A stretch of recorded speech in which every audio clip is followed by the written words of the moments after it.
মিথ্যা হচ্ছে সকল পাপের গোড়া। এজন্য হাদিসটাতে আসছে, ও দুনিয়ার মানুষেরা, আল্লাহ নবী বলতেছে, ও দুনিয়ার মানুষেরা, তোমরা এই 4টা বড় পাপ থেকে বেঁচে থাকো। আল কাবাইর, এই 4টি বড় পাপ।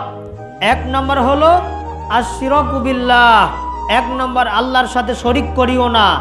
2 নম্বর ওয়াকুকুল ওয়ালিদাইন, পিতামাতার অবাধ্য হইও না। 3 নম্বর যেটা, সেটা হলো ওয়াকতলুন নাফস, অন্যায়ভাবে কাউকে হত্যা করিও না। আর 4 নম্বর হলো ওয়াল ইয়ামিনুল গমুস, আর তোমরা মিথ্যা কসম করিও না। এই 4টা কাজ তোমরা করিও না। যদি করো তাহলে তোমাদের বড় পাপ হবে, বড় মিথ্যা হবে। আজকে আরেকটা মিথ্যার সুযোগ বেশি বের হয়েছে, সুযোগ হয়েছে, সেটা হলো এই মোবাইল ফোন।